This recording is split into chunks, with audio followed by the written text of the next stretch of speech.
Like I would go to her and I'd say, I'll help you find a buyer. I'll help structure the deal. We'll help do this thing actually right so that you can get all of the things that caused you to want to sell the business in the first place. That will happen. I'll help you realize that. Here's what it looks like for me to do that.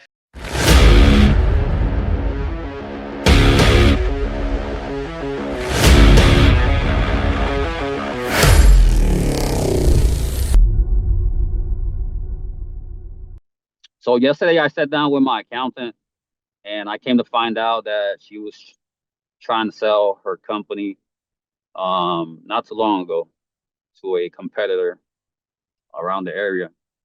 And apparently the sale wasn't successful. There were some misagreements and she ended up buying her company back. I guess I'm trying to understand how I could play a part on that in reference towards wholesaling, or anything that you could think. I mean, what would you say would be the best bet if you were in my shoes? So I see your opportunity here being one of a few, but the best thing to me would be I had a gentleman who came to me and a few years ago was doing really, really well, literally taking home millions of dollars in profits a year out of the company. And pandemic happened, media costs changed, et cetera, and found himself in a challenging situation, losing about 100,000 a month, and really in a significant challenge because there was large. He kind of put it off way too long, and so he was staring down a multi six-figure payment that was coming up on credit cards, and like I said, that ongoing loss. And so he's like, I'd really like to sell my company. And I'm like, huh, so you want to sell the company that's losing, 100K a month, that has a $200,000 bullet that it's looking at here in a couple of weeks. And anything else I should know about? Oh yeah, there's also a lawsuit. Oh, there's a lawsuit too. Great, nice, okay.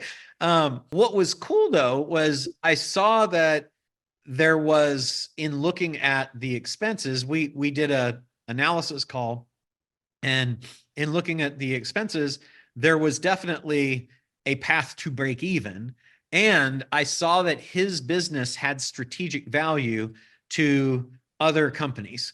So I signed a consulting agreement with him that he didn't know how he was going to pay for, but he did on a credit card with his last balance that was available, do 25K for the start of it. It was a 6 payments of 25K.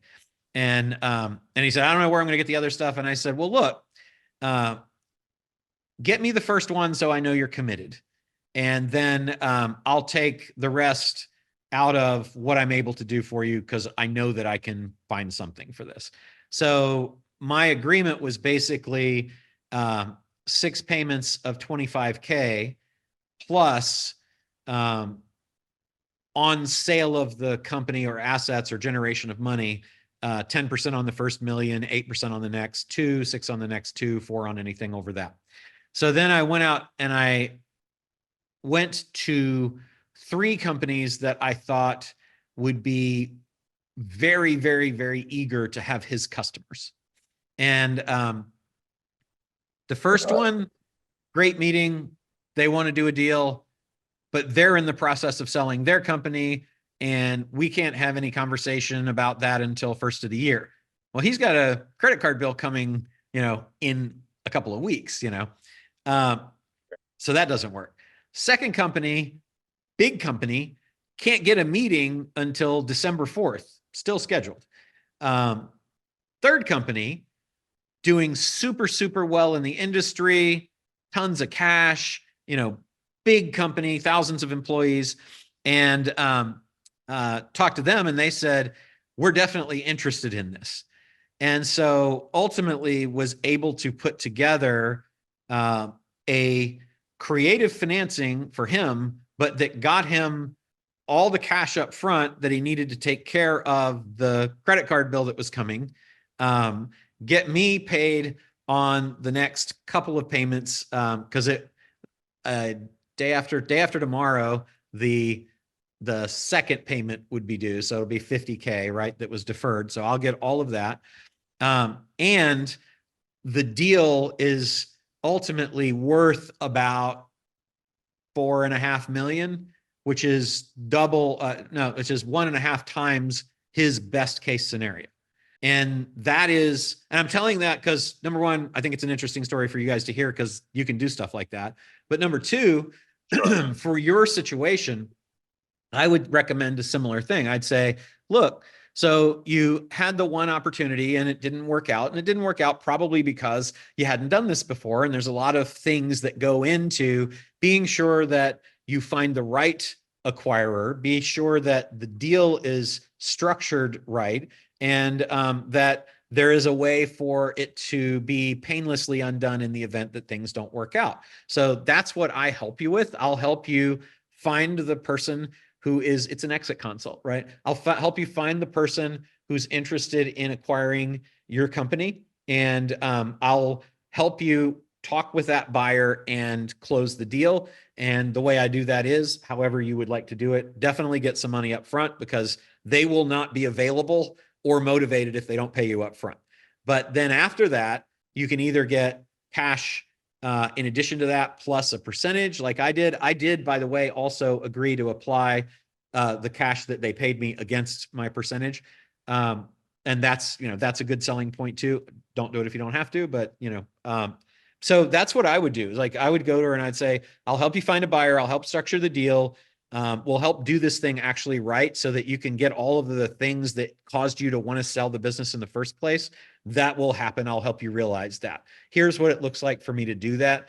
And step one is get me retained. Step two is I'm going to go through your business and analyze it with you. We're going to effectively pre-due diligence it so that we identify any potential things that might be challenges for buyers. And we're going to figure out how do we structure around that or address or fix those issues.